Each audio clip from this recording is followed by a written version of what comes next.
Question 10. If you have any doubt at any place, please raise your question.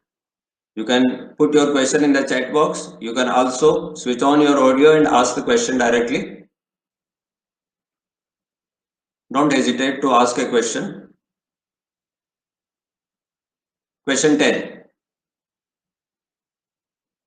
A 42-year-old man, and B, a 37-year-old woman, had been married for 15 years, and they had two children, C and D. A is the husband, B is the wife. Their marriage was not a happy one. The husband constantly physically abused the wife. He used to slap and kick her as well as insult her. The violence, in fact, led to B attempting to commit suicide. The wife even attempted to commit suicide. However, at no point did A demand dowry from B or her relatives. So there is no case for demand of dowry. If B were to consider, B the wife, if the wife were to consider initiating criminal proceedings against A, could Section 498A IPC apply? The answer is very clearly yes. This is a case of domestic violence, so an FIR should actually be filed under Protection of Women from the Domestic Violence Act. Do we file an FIR under the Domestic Violence Act? Second option is it would, since any conduct which is likely to drive the woman to commit suicide attracts Section 498A. Third option is it could not, since a demand for dowry is one of the prerequisites for attracting Section 498A. And the fourth option is it would not, since the couple had been married for more than 7 years. Now please remember, for applicability of Section 498A, that 7-year limit is not there.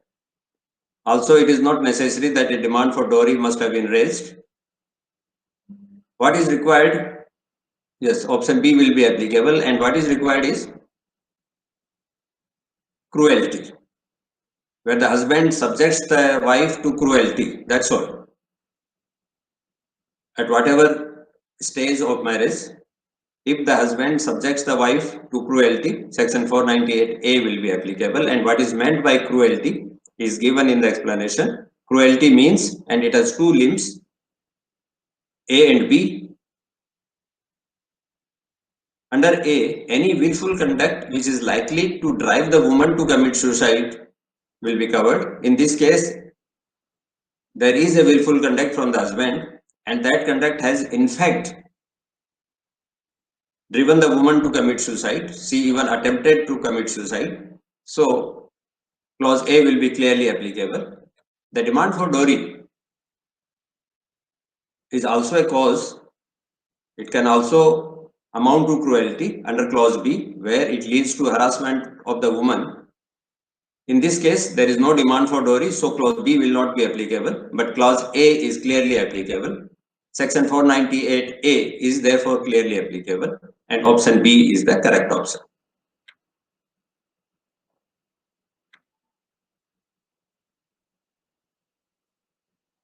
Question 11. A 25-year-old man was B's, a 23-year-old woman's neighbor. So A and B are neighbor. The man fell in love with the woman and wanted to ask her to enter into a relationship with him. He sent her a number of text messages proclaiming his love for her. She did not respond to his overtures. So he made a number of attempts to contact her. She did not respond. On November 18, 2013, A went to B's house. The man went to the woman's house and told her that he was in love with her, wanted to marry her. So this is for the first time that they had a physical conversation. She told him that she was not interested and asked him to leave. So this is a clear rejection of the overture made by the man. A believed that B was only playing hard to get, and if he persisted, she would change her mind. So he had a bona fide belief that she is likely to change her mind, and so he made another attempt. On November 25, a week later, when B was returning home from her workplace, A met her again and proclaimed his love for her. She again told him that she was not interested and threatened to complain to the police.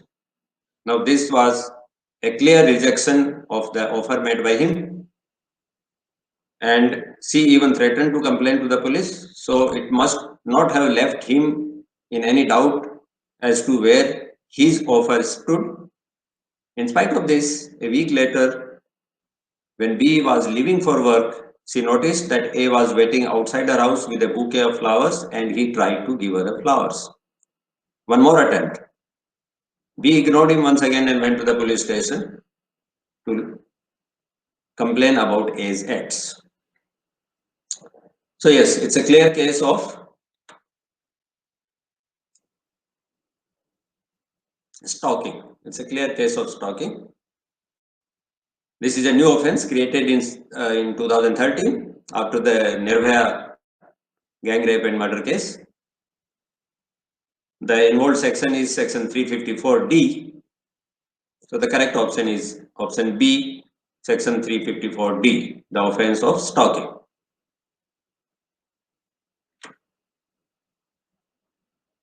This is what 354D says. Any man who follows and contacts a woman. In this case, the man is repeatedly contacting the woman. And the purpose of contacting the woman is to foster personal interaction repeatedly, despite clear indication of disinterest by her. In this case, there is a clear indication of disinterest by her several times, and despite this, he is repeatedly contacting the woman to foster personal interaction. This is clearly the offense of stalking. There is an exception, of course, to this offense, and there are three exceptions. Such a conduct shall not amount to stalking if the doer proves that it was pursued for preventing or detecting a crime, and he had been entrusted with such task. So a crime enforcement agency can be covered here. If the doer proves that it was pursued under any law. And the third exception is where the conduct was reasonable and justified.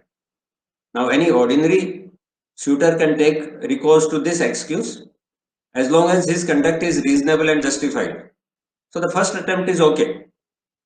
Even the second attempt could be justified by saying that he thought that if he persisted, she might agree. So maybe one more attempt can be excused. That is why you will notice that in the factual matrix, several attempts have been shown so that the reasonableness and justification goes off. If the complaint is made on the very first conduct, then he can take recourse to this third exception that his conduct was reasonable and justified. He had a right to at least approach her once, but where there were several attempts and rejections were also for more than once, then reasonableness and justification goes off and the offense of stalking will be established. So remember the exception also.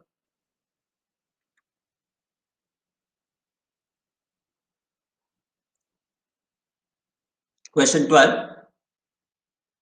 A 19-year-old woman, had consensual sexual intercourse with B, a 17-year-old boy. The woman is older. She is 19-year-old. The boy is younger, 17-year-old. Now, in this case, B's parents, that is the boy's parents, found out and they approached the police for registration of an FIR for statutory rape. The police officer insisted that no offense had been made out. Was it a case of rape? Rape of a boy by a woman? Smita says no. Why? You say no offense is made out?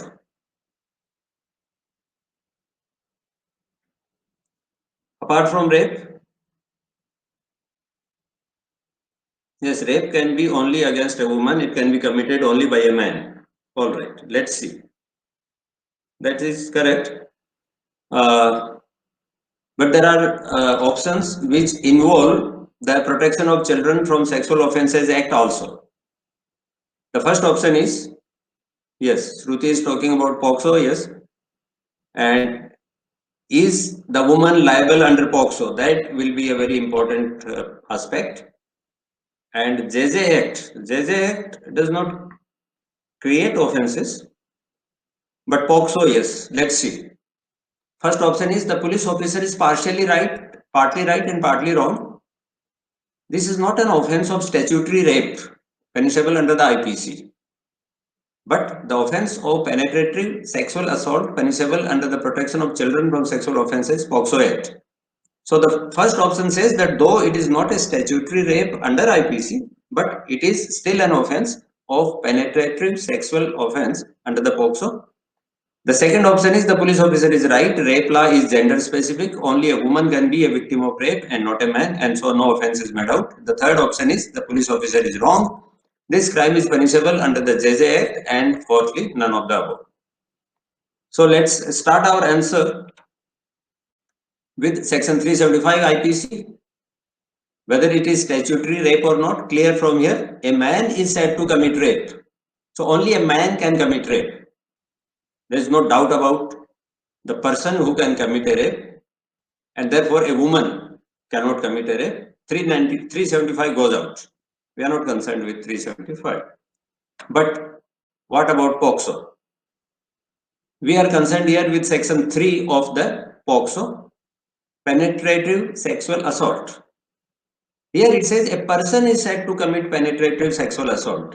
It's not, the word here is not man, it is a person, which means even a woman can be said to commit penetrative sexual assault if the conditions are satisfied.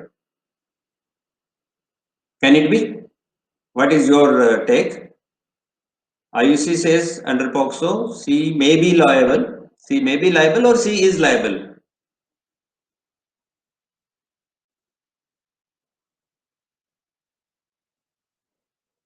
Here, a woman is having sexual intercourse with a boy who is under 18 years of age, which means he is a child. Smita says, yes, woman can be liable under POXO. Under which clause? Section 3, of course. Not under clause A. He penetrates his penis. Obviously, it cannot apply to a woman. So, clause A will not be applicable. So, let's see whether other clauses of section 3 can be applicable. Though here the word person is mentioned, but let's see whether the clauses are applicable. A is not applicable. What about B? Where the person, the accused person, inserts any object or a part of the body into the vagina, urethra or anus of the child. So it includes, this child can be a boy also, and the accused can be a woman, because here we are talking of inserting an object or part of the body like finger. Anus is also one of the parts of the body which may be involved. So can we say that, but here it is, in some cases it can be applicable. We will see whether in this case it will be applicable or not. Clause C, he manipulates any part of the body. He means C also. Manipulates any part of the body of the child so as to cause penetration into the vagina, urethra, anus or any part of the body of the child. And lastly, if he or she applies his mouth to the penis, vagina. Here both words have been used, both the terms have been used, which means the child, the abused child can be a boy, it can be a girl also. Anus, urethra are also concerned. So yes, POXO, section 3, clause B, clause D, etc. can be applicable. He includes a female also, all right, agreed. Now, see the facts of the case again. Can we say that section 3 POXO Act will be applicable? Is it a case of penetrative sexual assault by a woman on a boy.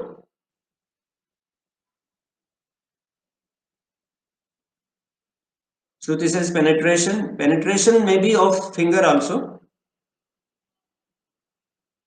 Insertion of a part of the body, a finger. And the part of the child may be anus also. So yes, boy is also included here.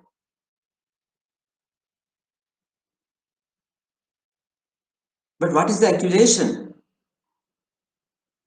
Accusation is not that the woman inserted her finger into the anus of the child. Yes, then it is penetrative sexual assault. But the accusation is that she had sexual intercourse with the boy. She had sexual intercourse with the boy, isn't it? Let's go back to the facts.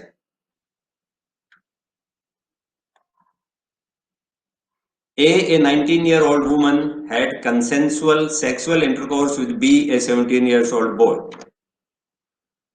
So, as far as the accused woman is concerned, she did not insert any object into any part of the body of the boy. It's a natural sexual intercourse, heterosexual intercourse, and the penetration is by the side of the boy, not from the side of the woman. No insertion of any object by the woman, and clearly section 3 of POCSO Act will not be applicable.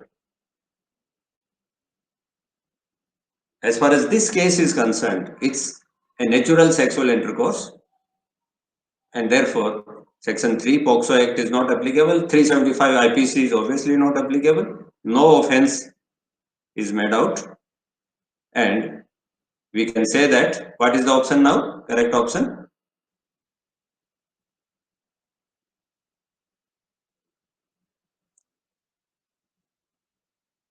What should be the correct option? D. What about B? The police officer is right. Rape law is gender specific. Only a woman can be a victim of rape, not a man. So no offense is made out.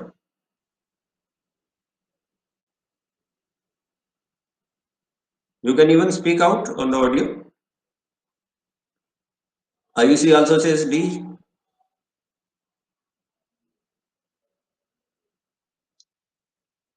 Yes, a child is involved. A person under 18 years of age, that means a child is involved in this case.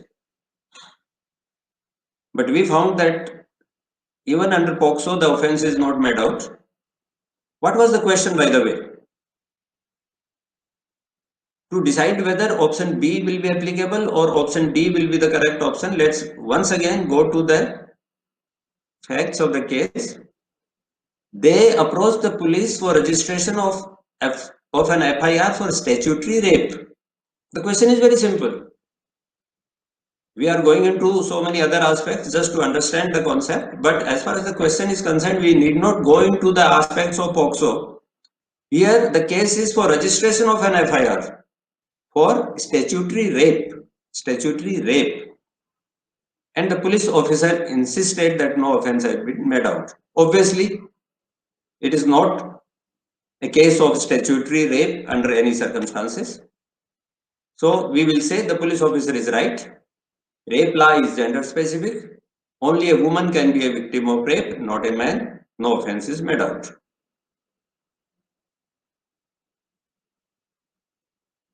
The FIR was for statutory rape only. It was the complaint was not under the POCSO Act. The complaint was under IPC. And the police officer said it's not a case of statutory rape. Can we say that the police officer is right? Option B. Of course, D could also be the answer if the question were worded in a different way. But the way the question is worded, we have to decide which will be a better option.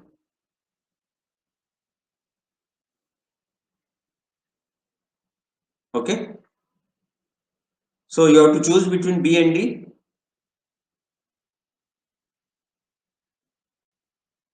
A is not correct because penetrative sexual assault is not established.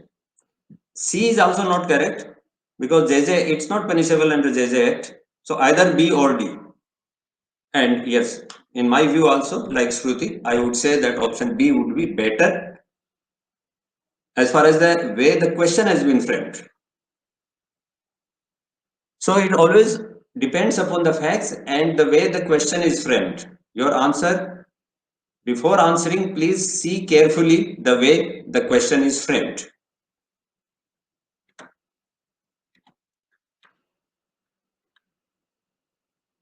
All right, we'll see one more question before we take a break. Question 13. A and B were a married couple. At the time of the wedding, the bride's parents had given their daughter 3 gold necklaces, 4 sets of gold bangles, and a diamond ring as Stridhan. This is important. These ornaments were given as Stridhan. The jewelry was kept in a bank locker which was in B's name. B is the husband. So the locker was in the husband's name. Owing to extramarital relationship, B left the matrimonial home. B is the husband. The husband left the matrimonial home and moved to a different city to live with the woman he was having a relationship with. So the man has moved out. The woman filed for divorce and also asked B to return the gold jewelry. A refused to return the jewelry. He instead sold the necklaces, bangles and the ring and deposited the money in his account. So he has appropriated the proceeds of the jewelry. A filed a criminal complaint. What offense is made out? A is alleging that B had committed the offense of criminal breach of trust.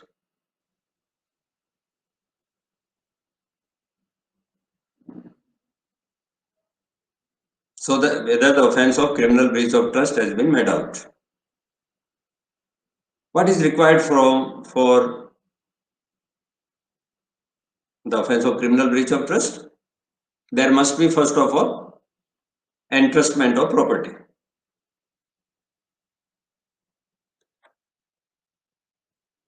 (405) is a relevant section. Criminal breach of trust. Whoever being in any manner entrusted with property or with any dominion over property. So the accused must have been entrusted with the property or with a control over the property.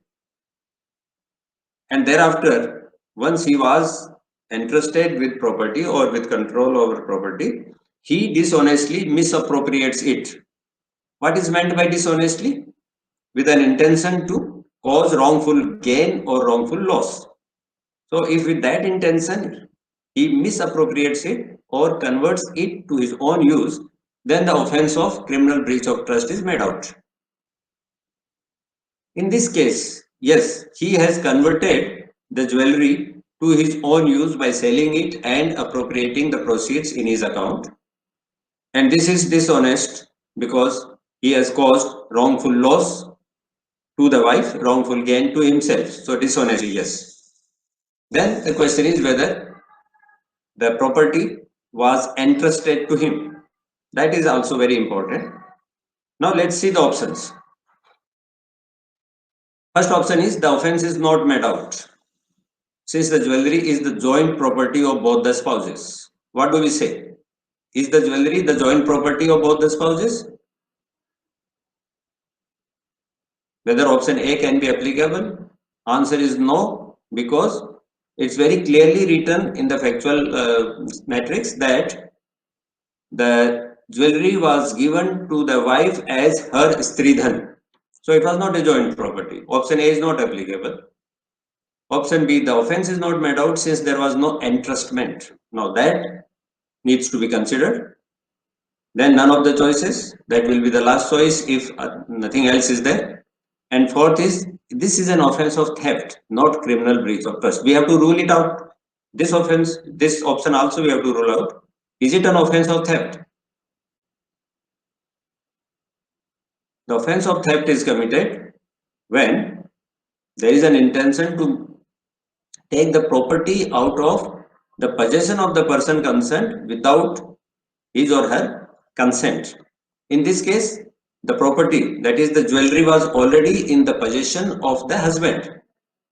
So it's not a case of the husband having the intention of taking the property out of the possession of the wife without her consent.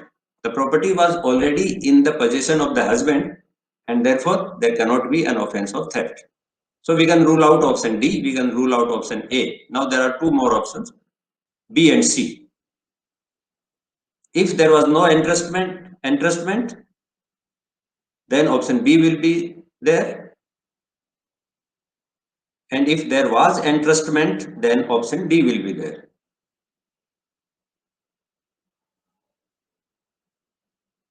Was the jewelry entrusted to the husband? Was the jewelry entrusted to the husband? Clear answer is yes, because the jewelry was given to the husband for putting in the bank locker. The locker belongs to the husband. There was clearly an entrustment by the wife to the husband for safekeeping. Yes, very clearly. Himanshu is right. It was given to the husband for safekeeping. And therefore it becomes a case of criminal breach of trust. So which is the correct option? Yes, see, none of the choices. The offense is made out.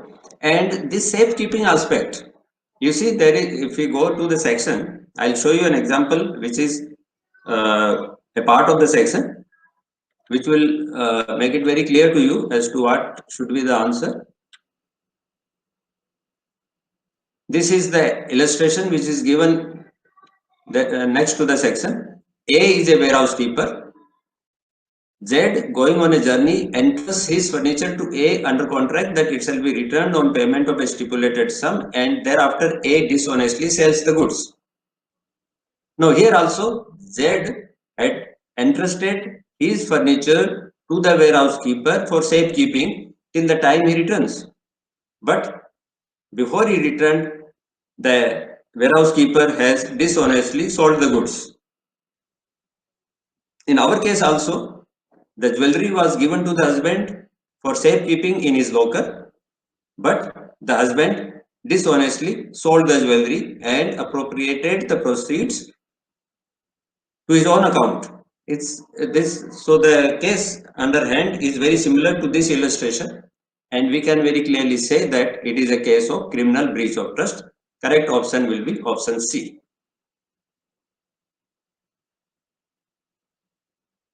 Yes, Smita, what do you want to say? The husband? The property was entrusted to the husband, isn't it? And the husband has dishonestly sold the jewelry, and therefore it is a clear case of criminal breach of trust.